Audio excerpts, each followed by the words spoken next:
He waited until the snow was falling. He waited until the tree was lit. And then he handed her the envelope. Layla thought it was a deed to a vacation home or a trust fund for their unborn child. She was wrong. Inside wasn't a gift.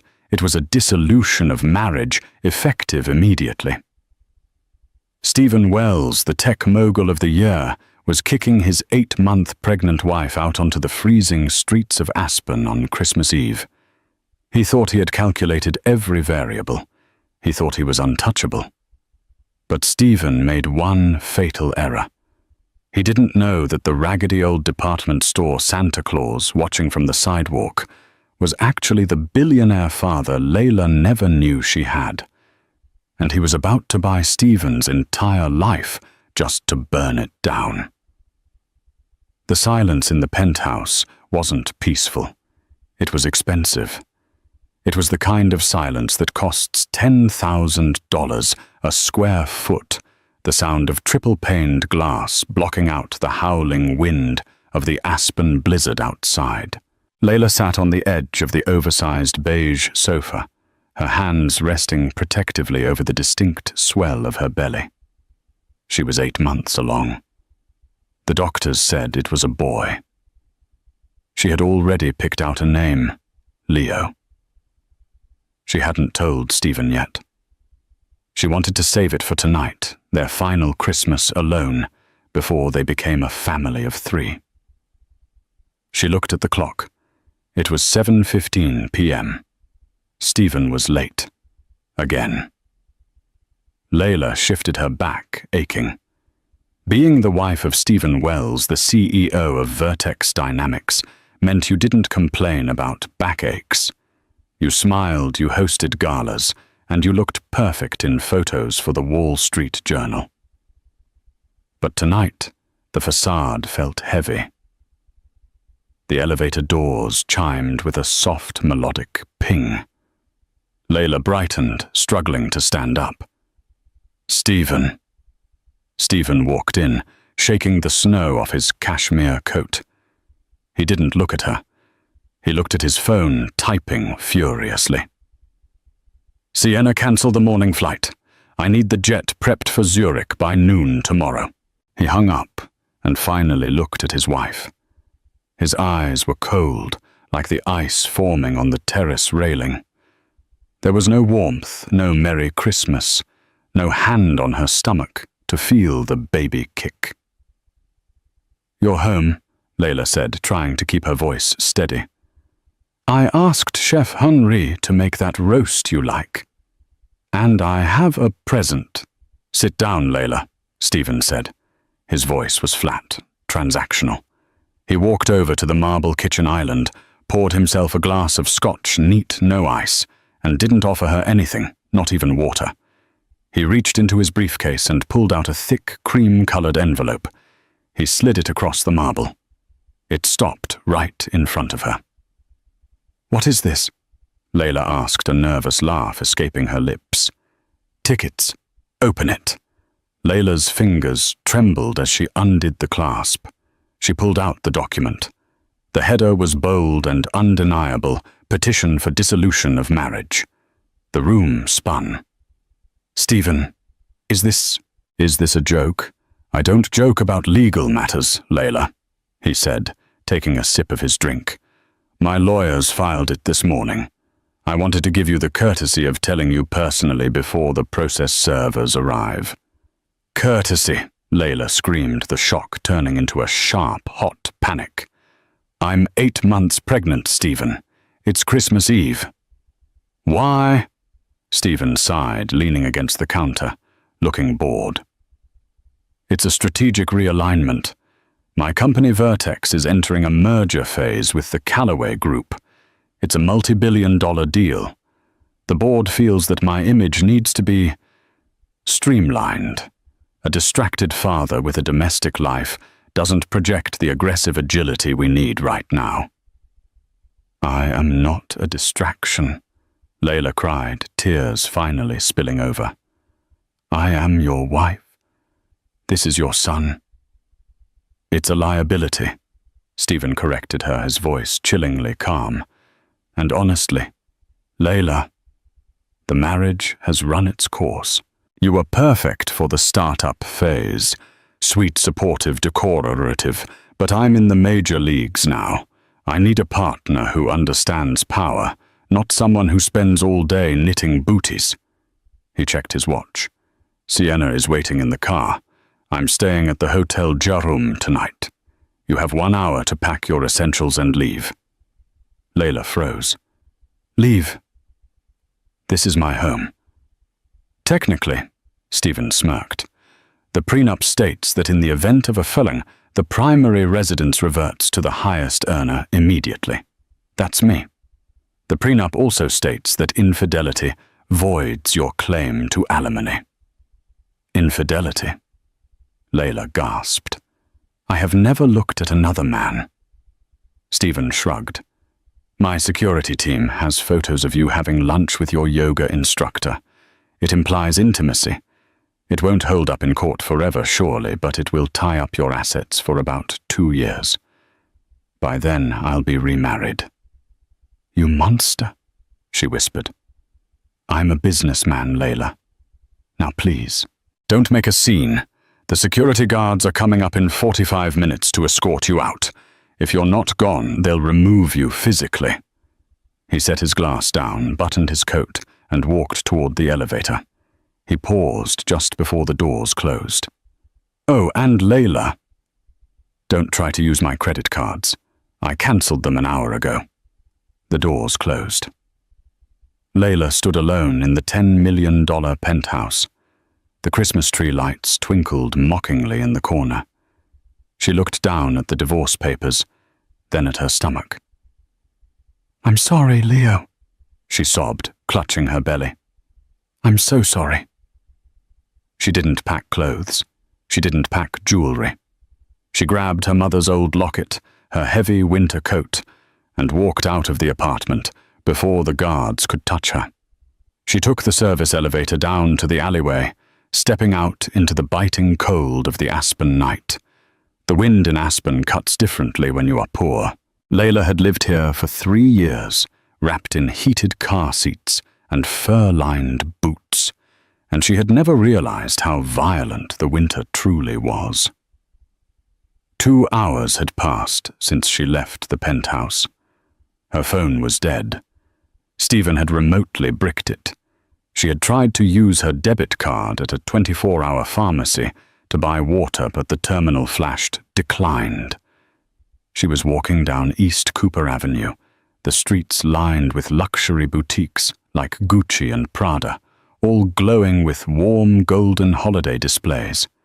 Through the windows, she saw mannequins wearing dresses that cost more than most people made in a year. She felt a sharp cramp in her lower back. She gasped, leaning against a brick wall, her breath pluming in the air. Not now, Leo. Please, not now, she begged. She needed to sit down, but the benches were covered in snow. She stumbled toward a small park near the center of town. There was a gazebo there, usually decorated for the holidays. Sitting on the edge of the gazebo, sheltering from the wind, was a man. He looked like a disaster. He was wearing a Santa suit, but it wasn't the plush velvet kind you see in the movies. It was cheap, felt slightly too large for him. The beard was pulled down around his neck, revealing a face lined with deep wrinkles and a grey stubble that hadn't been shaved in days. He was smoking a cigar that smelled surprisingly expensive, contrasting with his ragged appearance. Layla hesitated. Stephen had always told her to avoid the riff-raff. Stephen isn't here, she reminded herself, and Stephen is the devil. She limped into the gazebo and sat on the bench opposite the Santa. She wrapped her coat tighter around her belly. The man didn't look up immediately. He took a long drag of the cigar, staring at the snow. "Rough night?" he asked. His voice was gravelly, like stones grinding together. But there was an accent buried underneath something refined. Perhaps British or mid-Atlantic, hidden beneath a roughness. Layla wiped her eyes. You could say that. Christmas Eve is the worst time for bad news, the man said. He finally looked at her. His eyes were startlingly blue, piercing intelligent, and completely at odds with his cheap costume. You look like you just lost a war, kid. I lost my life, Layla said, her defenses crumbling. My husband, he threw me out. Tonight. The man's eyes narrowed slightly. He looked at her stomach. He threw a pregnant woman out in 20-degree weather. He has a merger. Layla said, the absurdity of the words tasting bitter on her tongue. He said I was a liability. He cancelled my cards. I have nowhere to go. The Santa chuckled, but it wasn't a happy sound. It was dark. Business. It's always business. Men like that. They think money is a shield that protects them from consequences. He reached into a red sack sitting next to him. Layla flinched, expecting him to pull out a bottle of cheap liquor. Instead, he pulled out a thermos. Hot chocolate, he said. It's not poisoned, I promise. My name is Artie, by the way. Layla took the thermos with shaking hands. I'm Layla. Layla, Artie repeated, testing the name. He seemed to freeze for a split second, a flash of recognition crossing his face, but it vanished as quickly as it came. That's a good name. Strong. She drank. It was rich, dark chocolate, piping hot. It brought a little bit of life back into her frozen limbs. So who is this husband of yours? Artie asked, leaning back and crossing his legs. Must be a big shot if he thinks he can dump a wife like garbage in this town. Stephen Wells, Layla said. Vertex Dynamics. Artie dropped his cigar. It hissed as it hit a patch of snow on the gazebo floor. Stephen Wells, Artie said slowly. The boy wonder, the tech genius. Do you know him? I know of him, Artie said. He bent down to pick up the cigar butt, his face hidden in the shadows. I know he's trying to close a deal with the Calloway Group. Rumor on the street is that old Arthur Calloway is a ghost. No one has seen him in 10 years. Stephen thinks he's dealing with a board of directors, but Calloway still holds the veto power. Layla nodded, though she didn't care about business anymore. Stephen said he needed to be single to impress the Calloway family. Apparently they are traditional, but he told me he needed to look agile. Artie snorted. Agile? That's corporate speak for ruthless.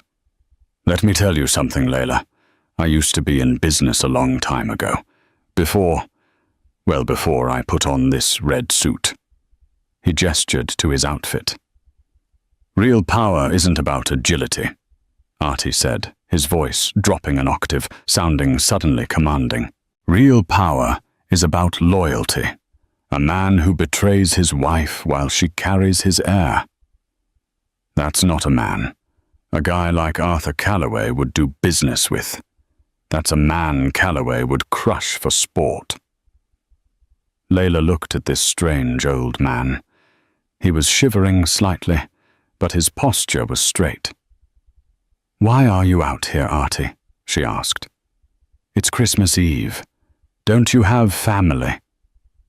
Artie looked away, staring out at the darkened streetlights. I made mistakes, Layla. Big ones. I chased the money just like your Stephen. I lost the only woman I ever loved because I was too busy building an empire. By the time I realized what I had done, she was gone. Died in a car accident 25 years ago. I heard she had a daughter, but I was too much of a coward to find her. I thought she was better off without a monster like me in her life. Layla felt a pang of sympathy. I'm sorry. My mother died in a car accident too, around the same time. I grew up in foster care. The air in the gazebo seemed to stop moving. Artie turned his head, slowly. He looked at Layla, really looked at her. He studied the curve of her jaw, the shape of her nose, the specific shade of hazel in her eyes. His hands resting on his knees, clenched into fists. "What was your mother's name?" Artie asked, his voice barely a whisper. "Sarah," Layla said softly. "Sarah Jenkins?" Artie closed his eyes. He took a long, shaky breath. When he opened them, the tears were there, glistening in the reflection of the Christmas lights.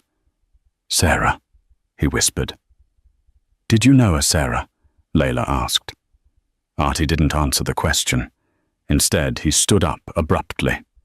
He dusted off his red pants. The slouch was gone. The tiredness was gone.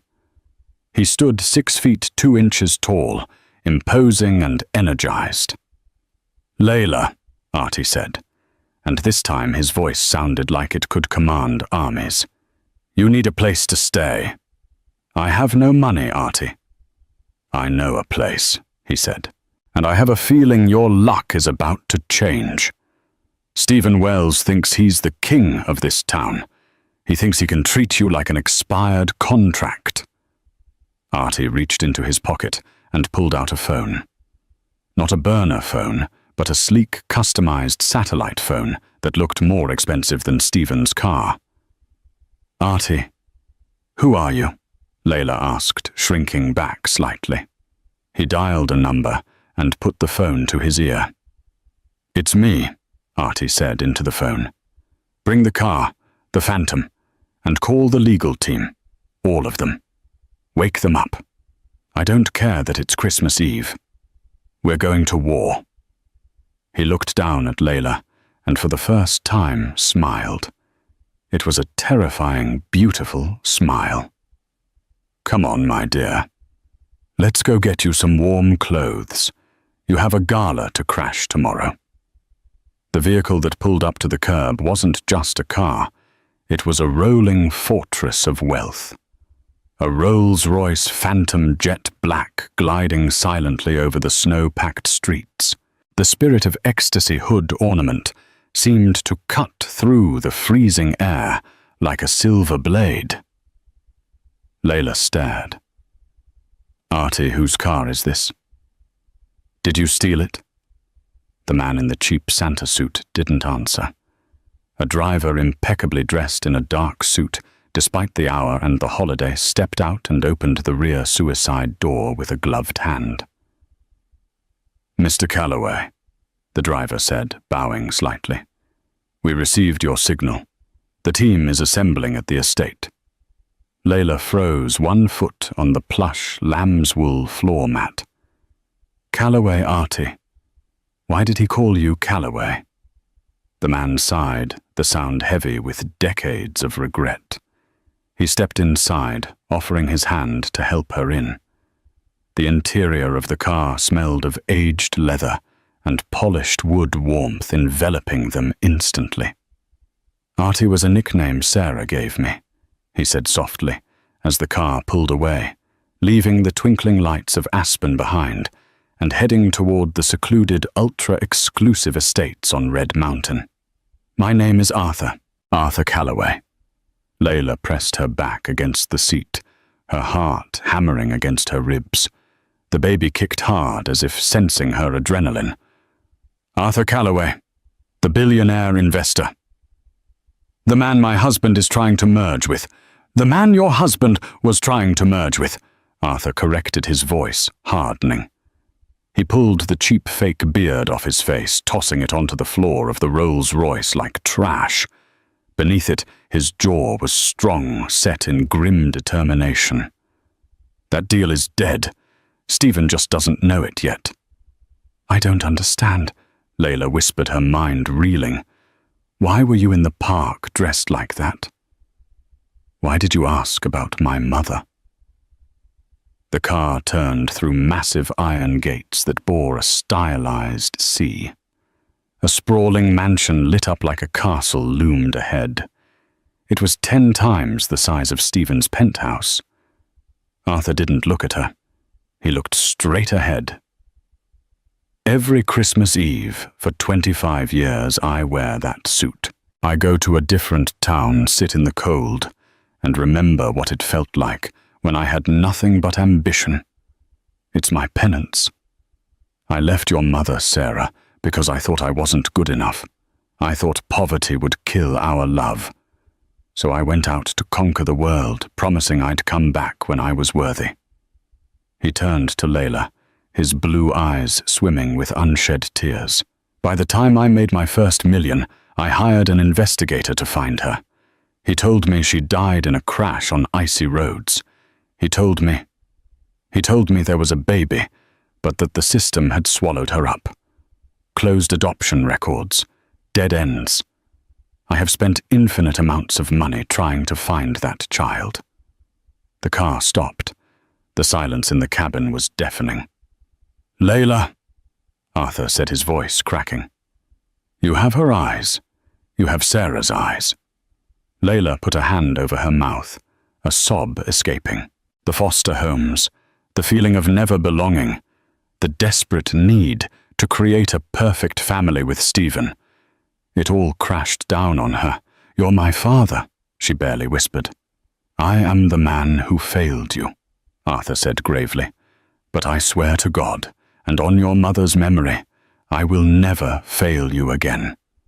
And I will never let anyone hurt you or that boy in your belly again. The door opened.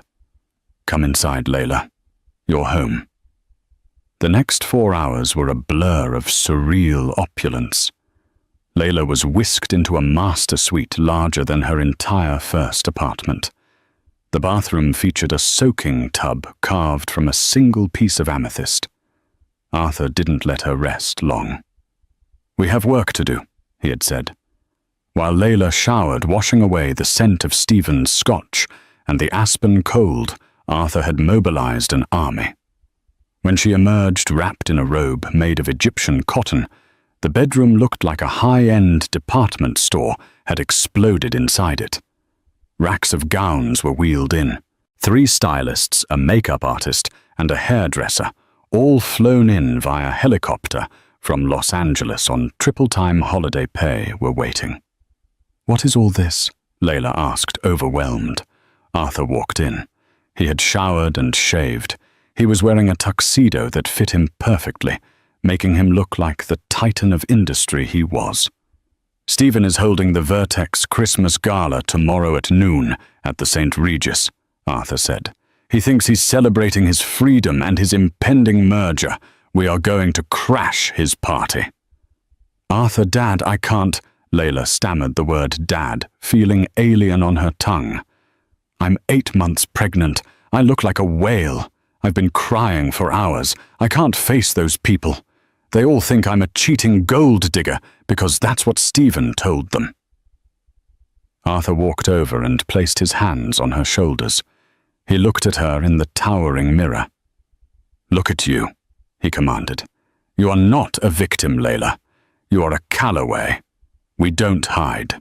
When someone tries to burn our house down, we buy the bank that holds their mortgage and evict them. He gestured to the stylists. You aren't going there as Stephen's discarded wife. You are going as my daughter, the heir to the Calloway Empire. You need armor. The stylists went to work. They massaged the tension from her face with cryoglobes. They applied makeup that highlighted her cheekbones and concealed the heartbreak in her eyes, making them look fierce instead of sad. They tried on 5 dresses. The first 4 were lovely pastel safe, the kind of dresses Stephen liked her in. Arthur shook his head. No, she's not a flower. She's fire. The head stylist nodded and pulled a garment bag from the very back of the rack. She unzipped it. It was crimson silk, a deep blood red that shimmered like liquid rubies. It was expertly tailored, designed specifically for maternity wear, hugging her pregnant form in a way that made it look powerful, almost regal rather than cumbersome. It had a dramatic off-the-shoulder neckline and a train that pooled like lava around her feet. When Layla put it on, she didn't recognize herself in the mirror. The woman staring back wasn't the meek housewife who begged Stephen for affection. She was a queen carrying a future king. Arthur stepped up behind her and placed a necklace around her neck. It was a cascade of diamonds and rubies that felt heavy and cold against her skin. "This was supposed to be your mother's wedding gift," he said softly. "Now it's yours. It's war paint, my dear. Let's go show Stephen Wells what a real liability looks like." The St. Regis Aspen Resort was glittering. The ballroom for the Vertex Dynamics Christmas Gala was decorated with enough silver and crystal to blind anyone walking in without sunglasses. It was noon on Christmas Day, and the champagne was already flowing freely.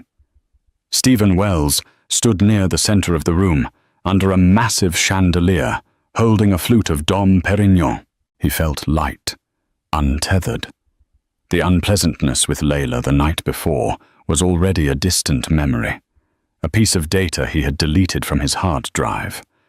Sienna, his sleek and ambitious assistant, was by his side, laughing a little too loudly at his jokes. "You seem relaxed, Stephen," Roger Sterling, a board member, noted, clapping him on the back. "Ready for the Callaway merger?" "It's in the bag, Roger," Stephen said smoothly, scanning the room. "I've streamlined my personal life. The Callaway board will appreciate the dedication. Old man Arthur Callaway values focus above all else." "Have you heard from Callaway?" Roger asked. "Nobody has seen the guy in a decade. Some people think he's dead, and his lawyers are just running the show." "He'll show up to sign the papers," Stephen said arrogantly. "Everyone shows up for $10 billion. He was about to propose a toast to himself when the ambient noise in the ballroom suddenly dropped. It wasn't a gradual quieting. It was an instant, stunned silence that rippled from the massive double doors at the entrance all the way to the stage. Stephen frowned, annoyed at the interruption. He turned toward the doors. Standing in the archway framed by the snowy light from the lobby was a vision in crimson. Layla. But it wasn't the Layla he had thrown out last night. That Layla was broken, tear-stained, wearing an ugly puffer coat. This Layla was a deity. The red dress clung to her pregnant belly like a badge of honor. The diamonds around her neck caught the chandelier light and sent prisms dancing across the walls. Her hair, usually tied back in a sensible bun, to avoid annoying Stephen, tumbled around her shoulders in glossy waves. She didn't look sad. She looked furious and utterly magnificent. A murmur ran through the crowd. Cameras previously pointed at Stephen swiveled toward her. Stephen's jaw clenched. How dare she? How dare she show her face here, pregnant and defiant, trying to ruin his moment? And where did she get those diamonds? They looked real. He excused himself from Roger and Sienna and marched toward her. His face a mask of controlled rage. He met her in the middle of the dance floor, the crowd parting around them like the Red Sea. "What are you doing here?" "Layla," he hissed, keeping his voice low so the donors couldn't hear. "You're trespassing. I told you it's over. Did you steal that jewelry? I'll have you arrested." Layla looked at him, really looked at him. For the first time in 3 years, she saw the smallness of him, the insecurity behind the expensive suit. "Merry Christmas, Stephen," she said, her voice clear and bell-like in the silent room. "I'm just here to return something." She reached into a small crimson clutch purse and pulled out her wedding ring. It was a large diamond, cold and flawless, just like Stephen. She dropped it into his champagne flute. It made a sharp clink against the crystal. "Keep it," she said. "You'll need it to pay your legal fees." "Security!" Stephen snapped, turning to the perimeter of the room. "Get this woman out of here. She's mentally unstable." 2 large security guards started toward her. "I wouldn't do that if I were you."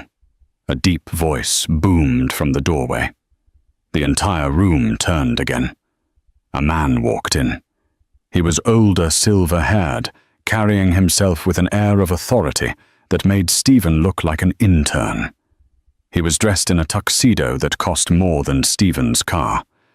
The older members of the board gasped. Roger Sterling dropped his glass. It shattered on the marble floor. "My God," someone whispered. "It's a ghost." Stephen stared.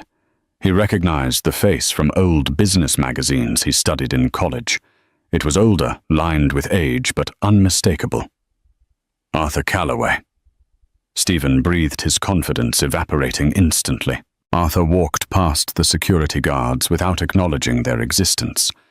He walked straight to Layla and placed a protective arm around her shoulders. He glared at Stephen with a hatred so intense it felt like heat radiation. "Mr. Wells," Arthur said, his voice projecting to every corner of the ballroom. "You seem confused. You asked security to remove a trespasser. But you are speaking to my daughter." The gasp that went through the room sucked all the oxygen out of the air. Stephen blinked, his brain misfiring. "Daughter what?" "No, that's Layla. She's nobody. She's a foster kid from Ohio. Her name is Layla Jenkins." "Her name," Arthur corrected, his voice shaking the chandeliers, "is Layla Calloway, and she is the sole heir to the Calloway Group estate. The baby she is carrying, the baby you threw out into a blizzard last night, is my grandson." Arthur stepped forward, crowding Stephen's space. "You wanted a merger, Stephen. You wanted to know if I valued agility, I value loyalty, I value family. And you, sir, have none." Arthur pulled a document from his inside pocket. It looked suspiciously like the merger agreement Stephen had spent 2 years drafting. Arthur tore it in half, then in quarters, and let the pieces flutter to the floor around Stephen's expensive Italian shoes. "The deal is dead, Stephen. Vertex Dynamics is dead. By tomorrow morning, my team will begin acquiring a controlling interest in your company, and my first act will be to dissolve the board and fire you for gross misconduct and moral turpitude." He turned to the stunned audience. "Enjoy the champagne, everyone. It's the last thing Stephen Wells will ever buy you." Stephen stood frozen, a man watching his own execution. He looked at Layla, his eyes pleading for her to say it was a joke, a misunderstanding. Layla just smiled, a cold, dazzling smile that didn't reach her eyes. "You were right about one thing last night, Stephen," she said softly. "I am going to be a liability. Your liability. Forever." The silence in the Rolls-Royce as they drove away from the St. Regis was heavy, but it wasn't the silence of fear anymore. It was the silence of a bomb having just detonated. Layla leaned her head against the cool leather headrest, her hand instinctively going to her belly. The adrenaline that had sustained her during the confrontation was fading, replaced by a deep, bone-weary exhaustion.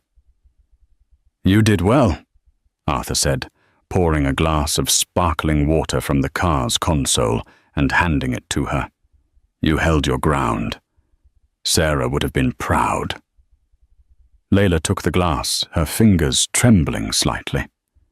"He looked small. I always thought he was a giant, Arthur.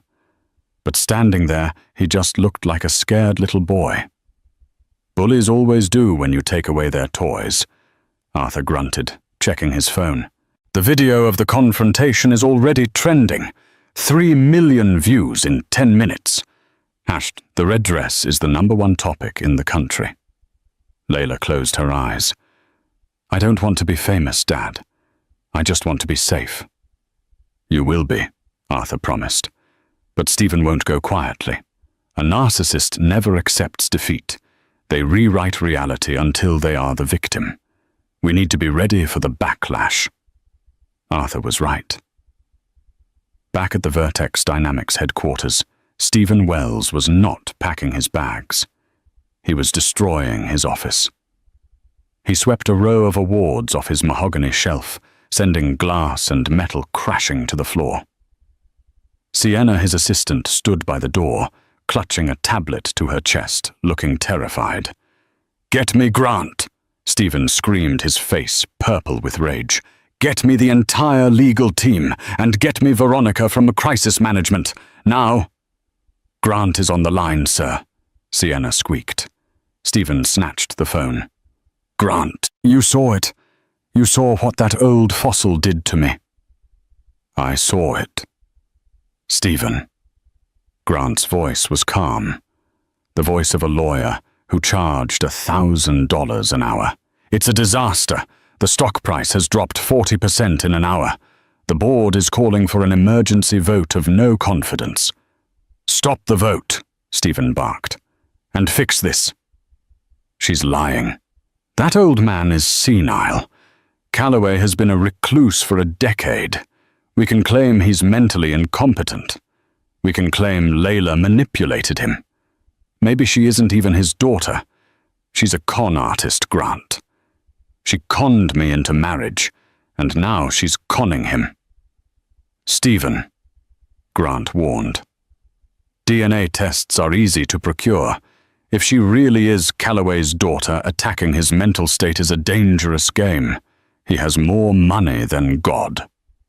"I don't care about his money," Stephen lied. "I care about my company. Listen to me. The baby.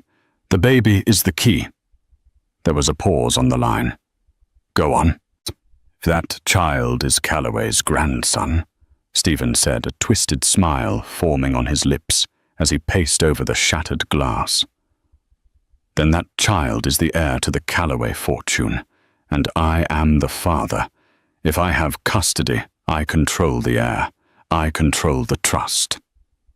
"You signed away your rights in the divorce petition, Stephen. You literally called the child a liability." "I was under duress," Stephen shouted. "I was stressed. I was having a breakdown." "Spin it. Grant, I'm a loving father who was pushed away by a mentally unstable wife. She kidnapped my unborn son. I want an emergency custody order. I want full conservatorship over Layla until the baby is born. If she's Calloway's daughter, she has money. If she has money, I want half of it. The prenup works both ways, doesn't it?" Stephen hung up and turned to Sienna. "Call the Daily Chronicle," he said, smoothing back his hair and adjusting his tie. "Tell them I'm ready to give an exclusive interview. The headline should be, 'Billionaire Heartbreak, How a Gold-Digging Wife and a Crazy Old Man Stole My Company and My Child.'" The war began the next morning. Layla woke up in the master suite of the Calloway estate to the smell of fresh lilies and impending doom. When she turned on the TV, Stephen's face was plastered on every channel. He looked haggard. He had deliberately messed up his hair and worn a simple sweater instead of a suit. He sat in a chair, wiping a fake tear from his eye. "I just want my son back." "TV," Stephen sobbed to the reporter. "I tried to protect Layla. She's had mental health struggles. I filed for divorce because I thought it would shake her out of it, force her to get help. But then this man, this Calloway, swooped in. He's brainwashed her. I'm terrified for the safety of my unborn child." Layla threw the remote at the wall. It shattered. "He's lying," she screamed. "He threw me out in the snow." Arthur walked in looking grim. He was followed by a team of lawyers who looked like sharks in human suits. "We know he's lying," Arthur said calmly, "but the public loves a tragedy. He's playing the victim card." "He wants custody, Layla," one of the lawyers, a sharp-eyed woman named Jessica said. "He filed an emergency motion this morning. He's claiming you are unfit to parent due to emotional instability and lack of resources. He's asking the court to grant him custody of the child immediately upon birth." "He doesn't want the baby," Layla cried, clutching her stomach. "He wants the connection to the money. He called Leo a liability." "We know," Arthur said, "but the courts move slowly, and Stephen is throwing mud to see what sticks. He's also frozen the assets of Vertex Dynamics to prevent us from acquiring it. He's trying to bleed us out." Arthur sat on the edge of the bed and took Layla's hand. "He made one mistake, though," Arthur said, his eyes gleaming with a cold, predatory light. "He challenged me in the press. He made this a public spectacle. He forgot that I own the media companies he's crying to." Arthur stood up. "Jessica released the security footage." "Which footage, sir?" "The penthouse footage," Arthur said. "The cameras inside the apartment. Stephen thinks he owns the security system, but the company that installed it, I bought them this morning. We have the cloud backups." 2 hours later, the narrative shifted violently. A video leaked online. It was grainy, black and white, but the audio was crystal clear. It showed Stephen standing in the kitchen, sipping scotch. "It's a liability," Stephen's voice sneered from the screen. "I need a partner who understands power, not someone who spends all day knitting booties. If you're not gone, they'll remove you physically." The internet exploded. The sad dad facade crumbled instantly. And Stephen Wells. A monster replaced the red dress as the top trend. But Stephen was like a cockroach. He survived the nuclear blast. That afternoon, a process server arrived at the Calloway estate gates. He wasn't allowed in, but he taped a document to the intercom box. It wasn't a custody hearing. It was a lawsuit against Layla. Stephen was suing her for paternity fraud. He was claiming in a new filing that Layla had slept with Arthur Calloway for money, that Arthur was her sugar daddy, not her father, and that the long-lost daughter story was a fabrication to steal Stephen's company. It was disgusting. It was vile. And it was enough to stress Layla to the breaking point. She was reading the headlines on her phone, "Is she his daughter or his lover?" Sick twist in Aspen drama when the pain hit. It wasn't a cramp this time.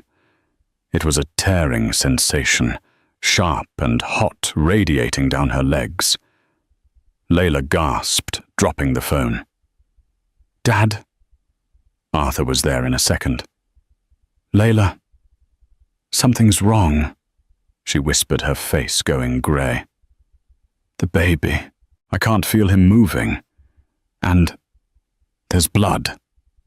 The private medical wing of the Aspen Valley Hospital was locked down.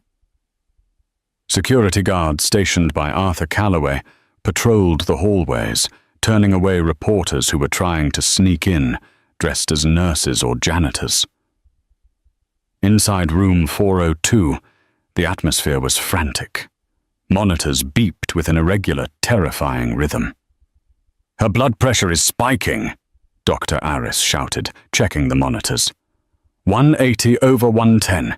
She's going into eclampsia. We need to deliver this baby now, or we lose both of them. Layla was barely conscious. The pain was a blinding white wall. She could hear voices, but they sounded like they were underwater. "Arthur," she moaned, reaching out a hand.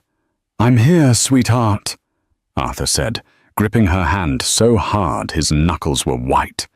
He was crying, the powerful billionaire, reduced to a terrified father.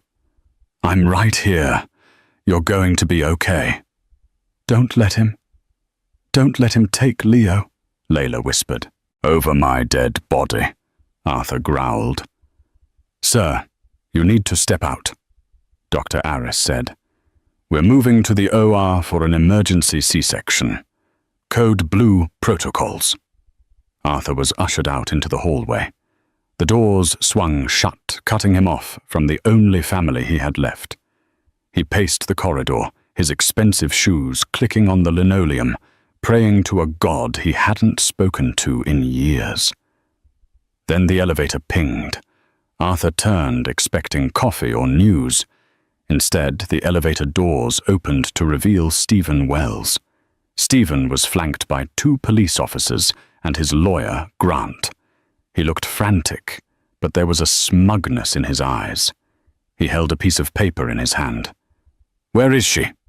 Stephen demanded, marching toward the nurse's station. "I have a court order. I have the right to be present for the birth of my child." Arthur stopped pacing. He stood in the middle of the hallway, blocking Stephen's path. "Get out," Arthur said. His voice was low, devoid of emotion. It was the voice of a man who was contemplating murder. "Step aside, old man," Stephen sneered, waving the paper. "This is an emergency injunction. Judge Miller signed it an hour ago. I am the father. I have medical power of attorney if Layla is incapacitated. If she's under anesthesia, I make the decisions for the child. She is dying in there because of you." Arthur said, his hands balling into fists.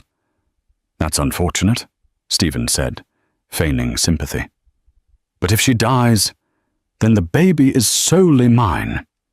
And since the baby is your heir, well, we'll be seeing a lot of each other, won't we? Arthur Grandpa." Something inside Arthur snapped. The veneer of the civilized businessman vanished. The Santa Claus from the park, the man who had nothing to lose, resurfaced. Arthur didn't yell. He didn't call his lawyers. He simply stepped forward and drove his fist into Stephen's jaw. It was a solid, sickening crunch. Stephen crumbled to the floor, blood spurting from his nose. "Hey!" one of the police officers shouted, grabbing Arthur. "Sir, you're under arrest for assault." "I don't care," Arthur said, not resisting as they cuffed him. He looked down at Stephen, who was groaning on the floor, clutching his broken face. "If you take one step into that delivery room, Stephen, I will buy this hospital and have them turn off your life support." "Arrest him," Stephen gargled, spitting blood. "He's a maniac." "Take him away," Grant the lawyer said nervously. As the officers dragged Arthur toward the elevators, he shouted back at the nursing staff. "Protect her. Do not let that animal near her." The elevator doors closed, leaving Stephen on the floor, triumphant. He wiped the blood from his lip and stood up, shaky, but determined. "Grant," Stephen said, his voice nasal and thick. "Get the doctors. I want to see my son." Stephen pushed past the stunned nurses and slammed his hand against the button to open the OR doors. "Sir, you can't go in there." "It's a sterile field," a nurse screamed. "I have a court order," Stephen shouted, shoving the nurse aside. He burst into the operating room. The scene was chaotic. Doctors were shouting, machines were screaming. There was blood. Too much blood. "Stephen!" Layla's weak voice drifted from the table. She was half conscious, her eyes fluttering. "I'm here, Layla," Stephen said, walking toward her, ignoring the surgeons, yelling at him to leave. He looked down at her. "I'm here to take charge. You've made a mess of this." "Get him out," Dr. Aris roared. "Security!" "I have a right," Stephen yelled. Then a sound cut through the chaos. A cry. Thin, reedy, but undeniable. The surgeon lifted a small, wriggling bundle into the air. "It's a boy," the surgeon said, relief washing over his voice. "He's small, but he's breathing." Stephen's eyes locked onto the baby, his ticket to the billions, his leverage. "Give him to me," Stephen commanded, holding out his hands. "I am the father." The surgeon hesitated, looking from the bleeding mother to the maniac in the suit. Suddenly, The heart monitor attached to Layla changed its tone. The fast beeping turned into a single, long, continuous drone. Beep, beep, beep, beep. "We're losing her," the anesthesiologist shouted. "She's coding crash cart now." "Give me the baby," Stephen screamed, lunging forward. Dr. Aris stepped between Stephen and the child. He looked at the court order in Stephen's hand, then at the dying woman on the table. "Get the hell out of my OR," Dr. Aris said, his voice shaking with rage. "Or I will kill you myself." Security guards finally burst in, tackling Stephen.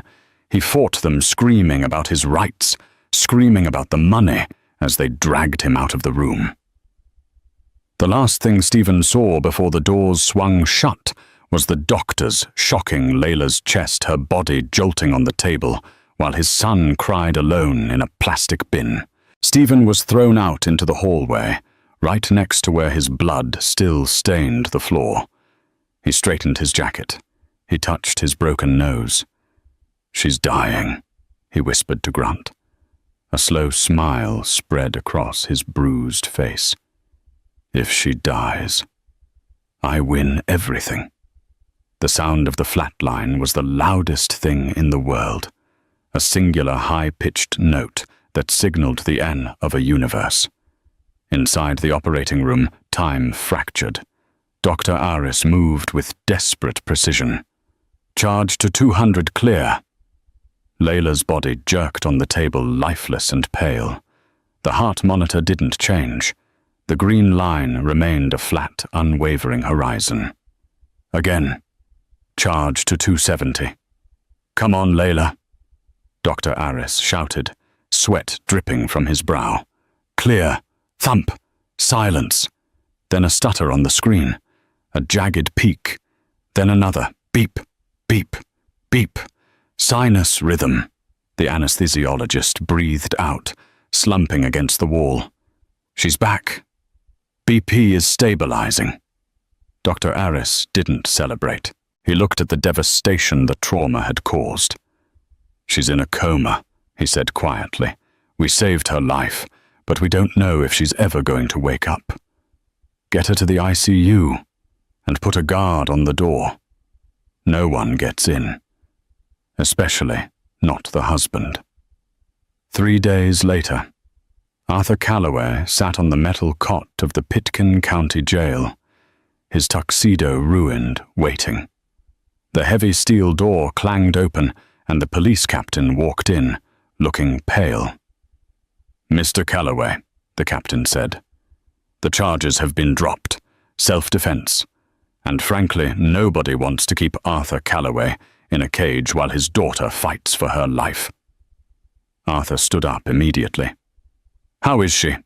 "Alive, but she hasn't woken up," the captain replied, unlocking the cell. "But you should know Stephen Wells has been petitioning the court every hour. He's claiming that since you were incarcerated and Layla is comatose, he is the default guardian. He's trying to take the baby today at noon." Arthur checked his watch. It was 10:00 a.m. He didn't go to the hospital to weep. He went to war. Arthur's driver took him straight to Vertex Dynamics. The hostile takeover Arthur had threatened was underway, but he needed a faster weapon. He needed a kill switch.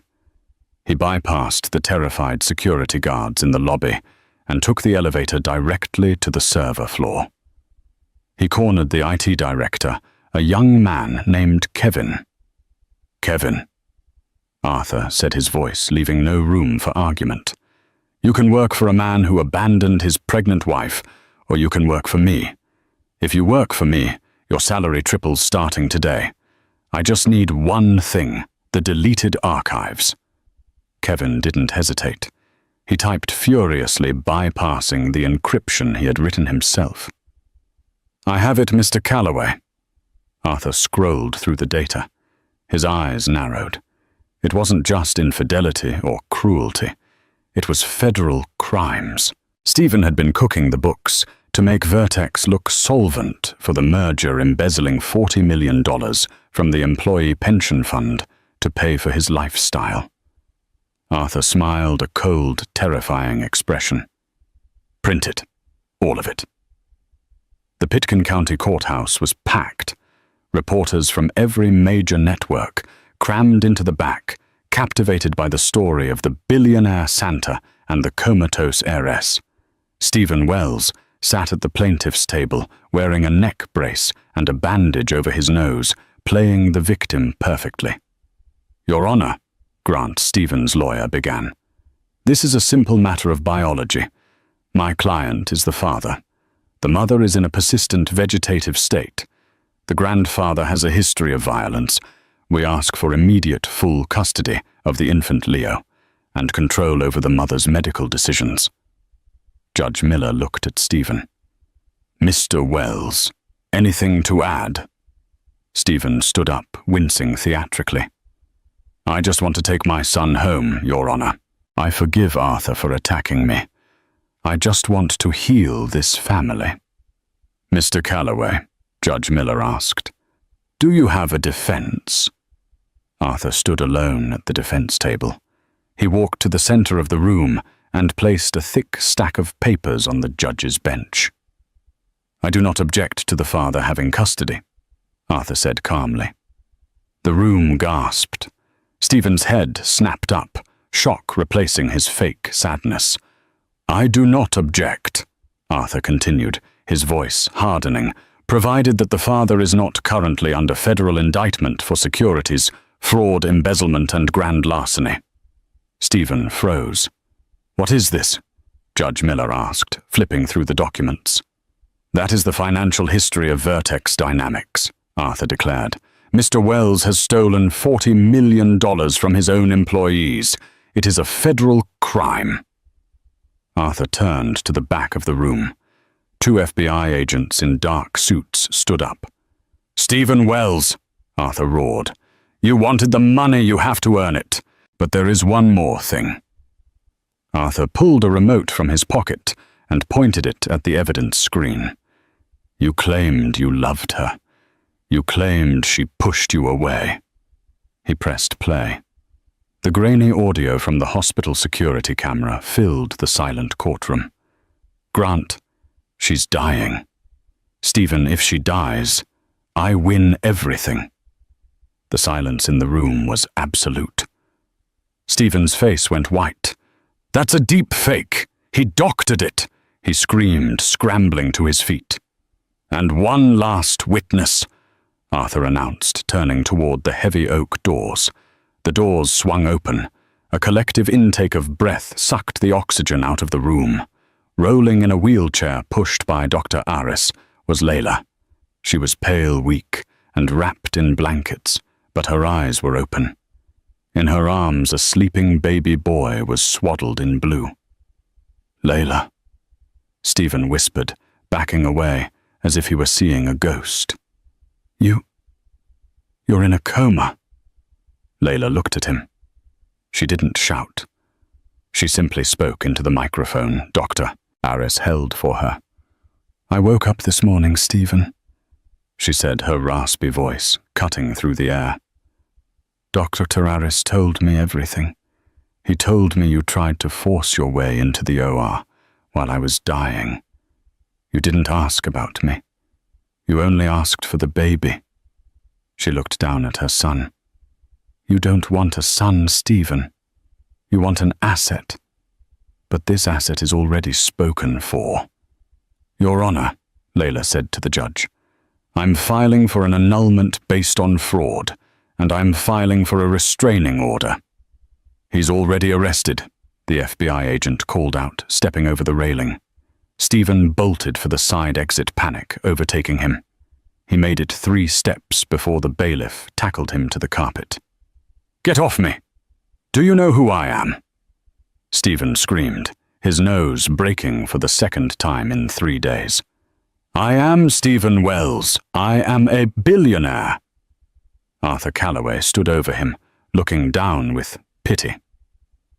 "Actually, my team just finished the acquisition of Vertex. We bought the debt. You are bankrupt, Stephen. You have nothing. Not a wife. Not a son. Not a penny." As they dragged Stephen out, kicking and screaming, the courtroom erupted into applause. Arthur bent down and kissed Layla's forehead, then touched the baby's cheek. "Let's go home, Layla." 1 year later. The Calloway estate was buried in fresh snow, but inside the fire was roaring. The Christmas tree was 20 feet tall, shimmering with vintage ornaments. Layla sat on the floor, laughing, as 1-year-old Leo tore open a box. He was a happy child, with Arthur's blue eyes and Layla's warm smile. Arthur sat in his armchair, smoking a cigar. He wasn't wearing a Santa suit this year. He didn't need to do penance anymore. He had found his redemption. Layla stood up and walked to the window, looking out at the driveway. Alongside the Rolls-Royce sat a sensible minivan. She was busy running her new foundation for single mothers.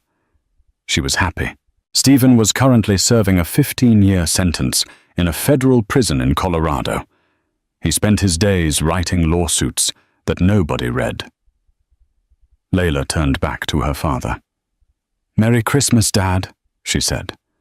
Arthur smiled, raising his glass. "Merry Christmas, Layla. To family." "To family," she repeated.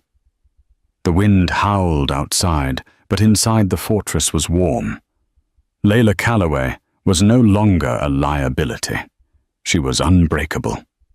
Layla's story reminds us that true wealth isn't found in bank accounts. It's found in loyalty and the courage to stand up when the world tries to knock you down. Stephen Wells thought money made him invincible, but he learned the hard way that you can never truly bankrupt a person who has love on their side. Did this story keep you on the edge of your seat?